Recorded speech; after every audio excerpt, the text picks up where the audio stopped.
Hello, and thank you for joining us. I'm Sarah McGregor, and I'm joined by my colleague, Joe Mudd, who is a director with our Federal Tax Credits and Accounting Methods team. Joe spends most of his time dealing with accounting method questions, and that's what I'm going to ask him about today.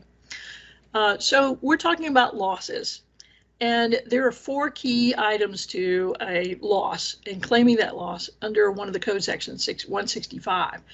The loss must be incurred as a direct effect of an event such as COVID-19 or a disaster. It must be a closed and completed transaction. The loss cannot be recoverable through insurance proceeds or otherwise, and the amount of the loss is limited to no more than the basis of property incurred. So Joe, here we are in 2020, and a lot of people have had impacts of COVID-19 and losses in their business. How is that important today?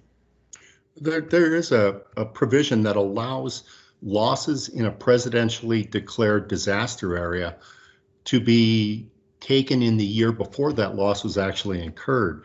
So because the president declared in mid-March the economic disaster due to COVID-19, any losses that are directly occurred because of COVID-19 in 2020, we can now deduct those on our 2019 returns. That makes a big difference from making a regular loss into a disaster loss. It does. And can you provide a few examples of the kinds of losses that might qualify? Yeah, I think some of the biggest examples would be shuttering a business to the extent that you have an unprofitable business or an unprofitable location. Shuttering that to the extent that you have a lease or contract cancellation costs. Those would also be deductible as a loss in 2020, carried back to 2019. And items such as inventory, to the extent you have perishable goods that are not being used, or you have inventory related to a contract that's now been canceled, those are losses that are incurred in 2020 that you're able to carry back. Great. Are there some losses that you think would be less likely to qualify? Yeah, the classic example is a mere dip in value. There's been a lot of discussion about selling stocks during this time frame, but it's going to be really difficult to distinguish what is the loss for that stock versus the loss to market conditions. And to the extent that the stock or the property, the real estate that you're selling comes back up, it's going to be very tough to say that you incurred any loss because of this. Great. Well, this sounds really good and a great way to move some losses from 2020 back and deduct them in 2019. Why would that be important for a taxpayer to consider right now?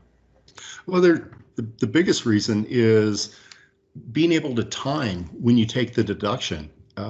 For companies that really 2 conditions would either have a significant underpayment in 2019 because that return isn't filed yet. You could take the position that these losses incurred in 2020 are deductible on your 2019 return, and you can eliminate any underpayment, eliminate or mitigate any underpayment penalty that you may have. Or if you have a company that's historically profitable, you're able to create a loss in 2019, carrying that loss back all the way to 2014 to recover taxes paid. It's essentially cash that you'll never have to pay back to the IRS.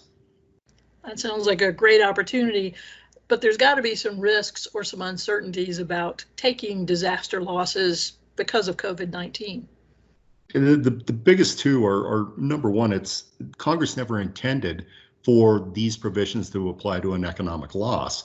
These rules are written for items like hurricanes and tornadoes and wildfires in California a couple of years ago, not to an economic loss. The rules still apply. The rules are still good, but there's some discussion as to whether they were intended to be included in the provisions of 165. The other would be, if you're really talking about having a profitable 2020 and a profitable 2019, and you're going to pay tax either way, it's a matter of when, even if you're able to move $1 million of loss from 2020 to 2019, you're really only talking about $4,000 of interest savings. And so it may not be worth it for companies that can't generate cash from it. Thank you, Joe. Appreciate those insights.